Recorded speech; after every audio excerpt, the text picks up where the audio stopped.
소설이 있습니다.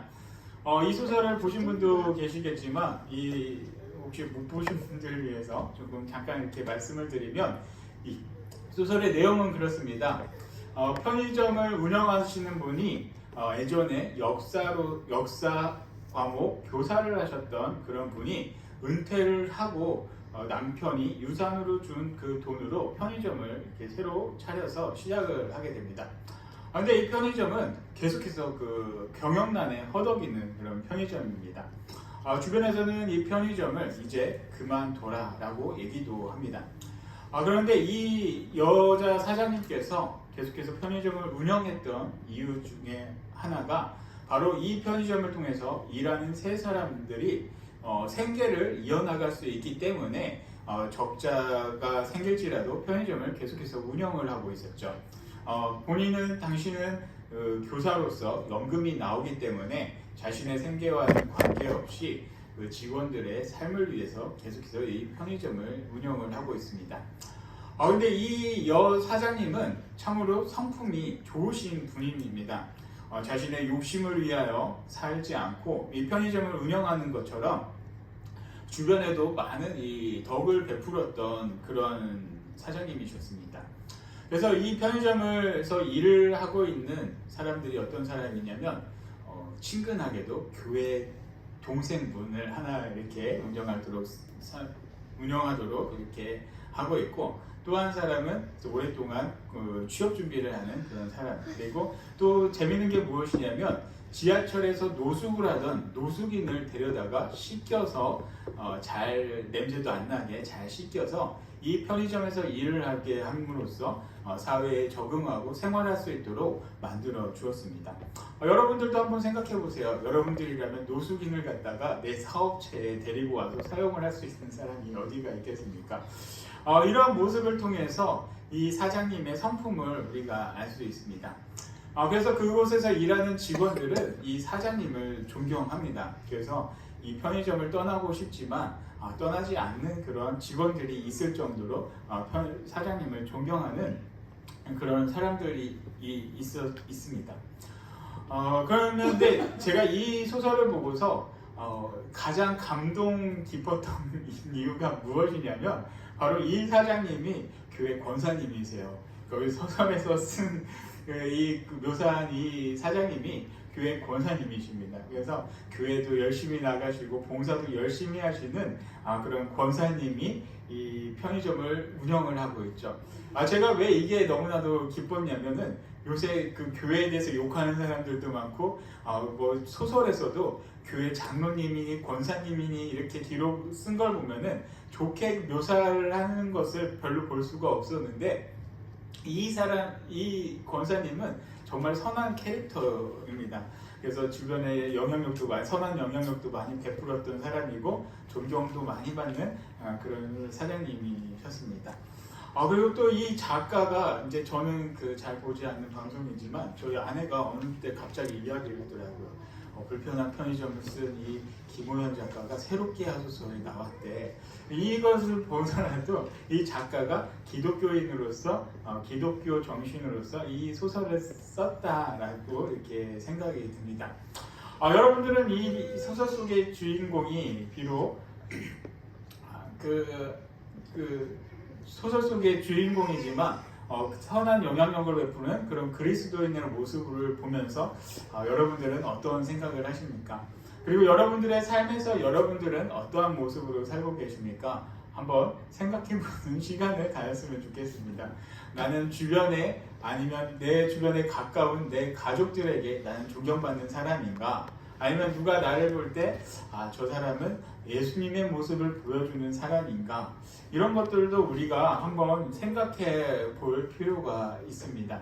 여러분들은 어떠세요? 저는 이 소설을 보면서 참 많은 그런 고민도 해보게 되었습니다. 그런데 이렇게 선한 그리스도인에 대해서 비록 소설 속의 인물이지만 제가 말씀을 꺼낸 이유는 오늘 이 본문 속의 말씀과 비슷한 부분이 있기 때문입니다. 왜 그러냐면 오늘 20장 말씀을 보면은 사도 바울이 지난번에도 말씀을 잠깐 나누었지만 사도 바울이 예배소 교회에 전하는 마지막 고별 설교의 그것도 고별설교 중에서도 마지막 장면이 오늘 본문의 말씀입니다. 이 말씀은 이제 정말로 바울 사도가 에베소 교인들을 이제 다시는 볼 수 없는 상황에서 그에게 전하는 간절한 말씀들을 이 성경 말씀에 기록하고 있습니다. 여기에 담겨진 그의 마음은 정말로 선한 영향력을 이 에베소 교회에 베풀었고, 또 그가 전도를 할 때마다 정말 자신의 욕심을 채우지 않고 희생과 헌신과 눈물로써 그가 모든 사역을 했던 그것이 압축해서 담겨져 있습니다.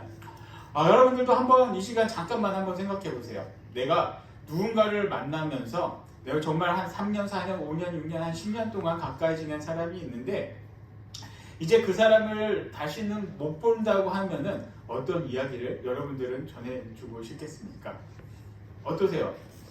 그만큼 그때는 정말로 이 사람에게 간절한 마음, 그리고 그 사람과 함께 겪었던 그 모든 그것들이 생각이 나서 함께 있었던 일과 이 사람에게 정말 이 사람이 정말 바르게 하나님 가운데 바르게 설 수 있도록 당부의 말을 해주고 싶은 것이 대부분의 사람이라 생각이 듭니다. 저도 이제 작년 이맘때쯤에 작년 이맘때보다 조금 전이죠. 2021년 마지막 12월 달에 이제 전에 있던 교회를 정리하고 이곳에 오기 전 갑자기 담임 목사님께서 저에게 인터폰을 주셨습니다. 인터폰 내용이 어떤 것이었냐면 이제 며칠 남지 않았으니까 한 주간 쉬는 게 좋을까, 아니면은 마지막 가는 마당에 고별설교 한번 하고 가는 게 어떨까, 저에게 인터폰을 통해서 한번 물어보셨죠. 사실 그전 같으면은 제가 꿈꿨던 게 있어요. 제가 어떤 꿈을 꿨냐면 내가 이 교회를 떠날 때 한번 다 일으켜 세워서 통성기도 한번 하고 내가 이 교회를 떠나리라, 이 생각을 제가 항상 갖고 있었습니다. 왜 그런 생각을 했냐면 그 교회가 장로교 전통 장로교 교회입니다. 그러다 보니까 예배 시간에 너무 조용히 합니다. 엄청 엄숙한 분위기 속에서 정말 박수도 치지 않고 진짜 그 사람들이 있는지 없는지도 모를 정도의 엄숙한 분위기에서 항상 예배를 드렸는데 거기서 마지막 가는 마당이기 때문에 이렇게 한번 소리 높여서 기도하고 나오는 게 제 꿈이었습니다. 근데 이제 생각을 해보니까 그때 당시에 이제 코로나로 인해서 사람들도 별로 오지도 않았고 또 이제 교회를 떠날 생각하니까 또 이제 설교 담당 순서가 돌아가면서 부목사님들이 설교를 했는데 제 순서도 아닌데 이게 또 갑자기 또 준비하는 게 너무나 제가 이게 신경이 쓰일 것 같아서 목사님한테 말씀을 드렸습니다. 목사님, 일주일 쉬겠습니다. 그래서 정말 고별 설교를 하지 않고 이렇게 오게 되었습니다. 그러다 보니까 그게 약간의 제 마음속에는 뭔가 조금 마무리를 짓지 않고 온 느낌이 들어서 불편하기는 했지만 그래도 이제 한 주간 쉬면서 우리 교회 오면서 이것저것 준비하는 그 시간이 되었었죠. 그런데 이제 그 기간 동안에 목사님께서 이제 송별회를 하겠다고 다 이렇게 가족들 오라고 이렇게 말씀을 하셨습니다. 물론 코로나로 인해서 각자 도시락으로 뛰어가지고 앉아서 도시락을 먹으며 마지막에 이제 저한테 한 말씀 하시더라고요. 이제 마지막 가는 마당이니까 여기서 한마디만 해봐, 이 말씀을 제게 해주셨습니다. 근데 일어나서 이제 이야기를 하려니 또 마지막 말이라니 정말 뭔가 조금 깊은 말을 해야겠다 생각은 드는데 어른들도 있고 동료들도 있다 보니까 이게 어떤 말부터 해야 될지 이게 머릿속이 좀 복잡해졌죠.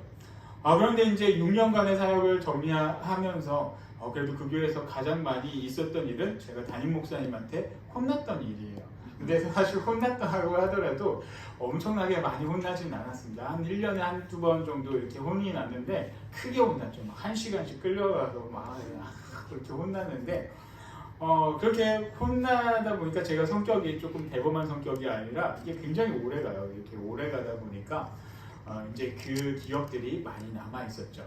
그래서 목사님한테 다 있는 데서 제가 목사님한테 참 많이 야단도 맞았고 많이 배웠습니다, 이 얘기를 하는데 마음속에 뭔가 이렇게 울컥해서 눈물이 제가 고였어요. 근데 결론적으로 제가 하고 싶었던 얘기는 정말 너무나도 훌륭한 분들 만나서 너무나도 감사하게 많은 것들을 배웠습니다. 이게 결론이었지만 그때 울컥한 마음에 약간 글썽이면서 말을 잘 못했던 게 화근이 되어버렸어요.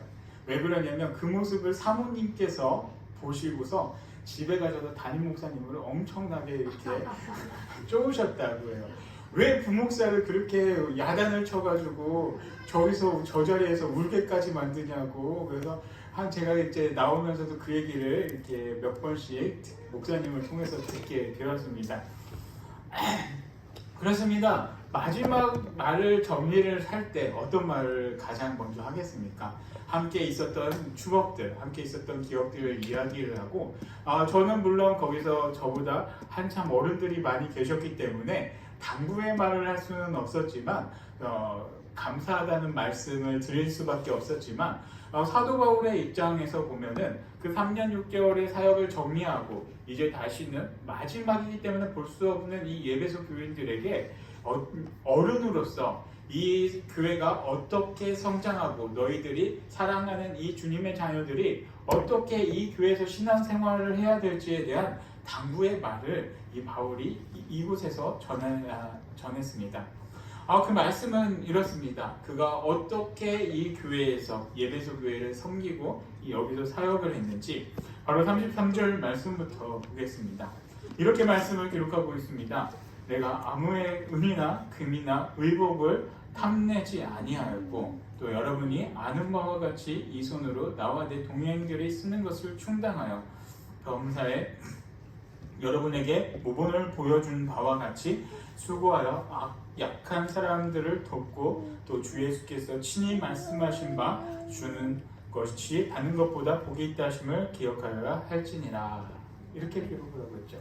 이 말씀의 내용은 무엇입니까? 바로 사도 바울이 3년 6개월 동안 이곳에서 했던 것들을 한마디 요약을 해서 다 짧게 주에서 말씀을 하고 있습니다. 바울이 사역을 했던 것은 바로 이렇게 했습니다. 은이나 금이나 의복을 탐내지 아니하였습니다. 사실 이 은이나 금이나 의복이라는 것은 정말로 우리가 생각할 때는 별거 아니라고 생각할 수도 있지만 은과 금은 당시 돈과 같은 거죠. 오늘도 이 은이나 금은 돈과 같은 가치를 갖고 있습니다. 그리고 또 의복은 어떻습니까? 우리가 예수님의 십자가에 못 박혀 돌아가시는 장면을 우리가 생각해 보면은 예수님께서 돌아가셨을 때 예수님의 옷을 거기 있는 병사들이 다 벗겨서 갖고 갔죠. 그런 성경 말씀을 통해서 보고 또 역사적인 자료를 찾아본다고 하더라도 의복이라는 것은 굉장히 귀한 가치가 있었습니다. 그래서 이 고급진 의복 같은 경우 함부로 살 수가 없고 아무나 입을 수도 없는 것이 바로 이 의복이었습니다. 그래서 이 은이나 금이나 의복 같은 것은 재물을 또 상징하기도 하고 이런 것이 많이 있는 사람들은 당시나 지금이나 좀 많은 권세가 있는 그런 사람들입니다. 바울이 말하는 것은 그렇습니다. 바로 바리새인으로서 율법 학자로서 자신의 그 모든 것을 다 내려놓았을 때 세상을 보지 않고 이 금과 은과 의복을 보지 않고 오직 예수 그리스도만을 바라보며 사역을 했다는 것을 이 바울은 당당하게 이야기를 하고 있습니다. 그런데 그 은이나 금이라는 것이 얼마나 많이 바울이 누릴 수 있었겠습니까? 제가 작년이에요. 2022년 11월 말부터 저한테 연락들이 계속해서 이렇게 왔습니다. 어떤 분들은 이제 전부터 알고 계시는 분도 있었지만 처음 생전 전혀 알지도 못하는 분들이 저한테 막 이렇게 전화를 주셨습니다. 어디 교회 권사님, 어디 교회 집사님 해서 이렇게 연락을 되게 많이 이렇게 주셨어요. 그래서 연락을 받고 처음에는 농촌의 어려운 교회를 이제 선교하는 마음으로 조금 이렇게 도와주겠다. 마지막이니까 뭐 계속해서 주시는 않겠지만 이렇게 얼마를 이번에 도와드리겠습니다. 이렇게 전화를 이렇게 몇 군데를 받게 됐죠. 저도 이제 자존심이 사실 굉장히 세요. 제가 신학교를 가기 전까지만 해도 저희 어머님의 가르침에 의해서 굶어 죽을지언정 누구에게 얻어먹지 않겠다라는 그런 마음을 갖고 살았는데 이제 신학교 다니면서 그런 게 바뀌었죠. 완전히 바뀌어서 주는 거 거절하지 않습니다. 주면은 다 받고 이걸 내가 누군가에게 또 나눠주면은 어려운 사람들에게 나눠주면 된다는 그런 생각에 주는 대로 다 받고 또 어려운 일이 있는 분들에게 또 나눠주는 삶을 제가 살게 됐죠. 근데 이렇게 한두 번 전화를 받다 보니까 감사하는 마음이 있었지만 이게 4번, 5번, 6번 이렇게 전화를 받다 보니까 순간적으로 마음속이 이렇게 복잡해졌습니다. 그리고 연말도 되고 연시도 됐는데 저한테 자꾸 이렇게 전화를 받다 보니까 이게 혹시 불우이웃 돕기인가? 라는 그런 생각이 머릿속을 스쳐 지나갔습니다.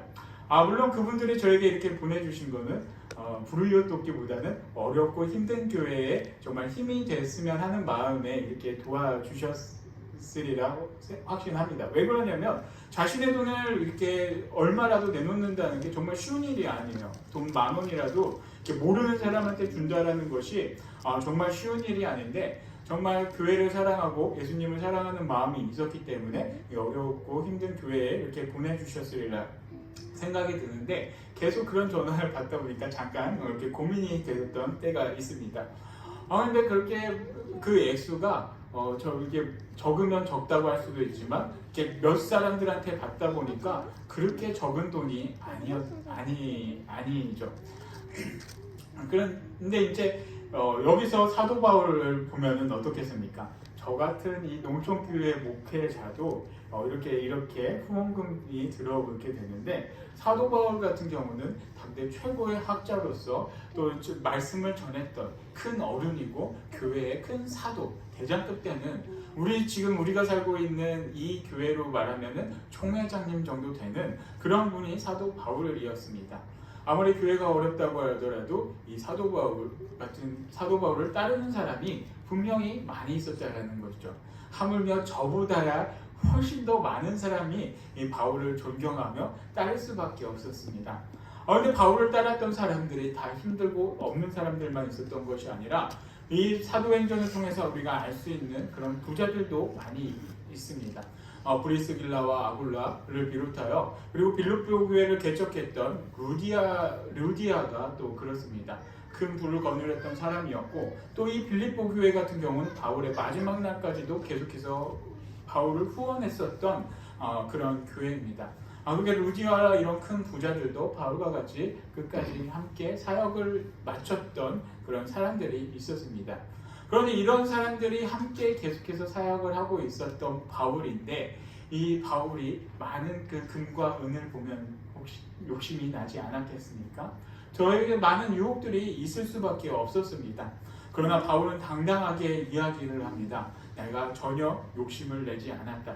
그가 그렇게 할 수 있었던 것은 그의 중심에 바로 이 물질이 아니라 오직 예수 그리스도가 있었기 때문에 이 모든 것을 내려놓았기 때문에 바울이 이 모든 유혹에서 이겨낼 수 있었습니다. 바울은 이렇게 물질적인 것들을 지원해 준 것을 받고 편하게 살 수도 있었지만 그렇지 않았습니다. 왜? 바울은 평생을 살면서 1만 킬로를 전도 여행을 다녔습니다. 여러분들은 혹시 지금 사시면서 1만 킬로 다니신 분이 있습니까? 아마 지금이랑은 이때랑은 많이 다르겠지만 비행기를 타고 가면 금방 이렇게 갔다 오지만 이 시대에 1만 킬로를 갔다 온다는 것은 정말로 쉬운 일이 아닙니다. 배로 가야 했으며 걸어서 가야 했으며 그리고 그때 필요한 그 노잣돈을 바울은 이렇게 받은 그런 후원금과 또 거기서 모자라는 것들이 있을 때 자신이 직접 일을 해서 그것들을 벌어서 사용을 하였습니다. 그래서 이렇게 당당하게 말씀을 합니다. 여러분들이 아는 바와 같이 이 손으로 나와 내 동행들이 쓰는 것을 충당하여. 바울은 이렇게 당당하게 이야기를 할 수가 있는 것은 바울이 그 손수 모범이 되어서 이러한 모습들을 보여주었기 때문입니다. 그리고 또 당부의 말도 전합니다. 범사에 여러분에게 모범을 보여준 바와 같이 수고하여 약한 사람들을 돕고 또 주 예수께서 친히 말씀하신 바 주는 것이 받는 것보다 복이 있다 하심을 기억하라. 바로 이것이 사도 바울의 마지막 고별 설교입니다. 여기서 말씀하고 있는 것이 무엇입니까? 내가 너희들에게 보여준 바처럼 너희들도 이렇게 헌신하고 섬기라라는 것을 사도 바울이 말씀을 하고 있습니다. 그것은 무엇입니까? 섬김을 받고 누군가가 나를 이렇게 위해 주는 그 모습을 받고 살아가는 것이 아니라 너희들이 섬기라라는 것입니다. 사도 바울은 분명히 섬김을 보여주었습니다. 그리고 그러한 모습을 예수님께서도 친히 보여주셨습니다.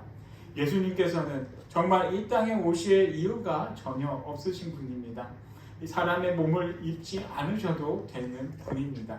바로 하나님이시기 때문에 정말 하나님으로서 편하게 이 삶을 살아가실 수도 있지만 인간을 긍휼하게 생각하셔서 인간의 그 죄인됨을 용서해 주시기 위해서 이 땅에 인간의 몸을 입고 오셨습니다. 그래서 인간이 가질 수 있는 그 모든 고통들을 다 예수님께서는 짊어지시고 오셨습니다. 거기에는 사랑이 있고 거기에는 섬김이 있습니다. 그 예수님의 가르침대로 사도 바울이 그 모습을 이 예배소 교회 교인들에게 보여주셨습니다. 사랑하는 성도 여러분, 여러분들에게 또 저에게 이렇게 살아가려고 하면 정말로 살아가기가 힘들 수밖에 없습니다. 그러나 우리가 항상 깨어서 생각해야 할 부분은 바로 우리가 높은 자가 되지 말고 섬기는 사람이 되어야 합니다.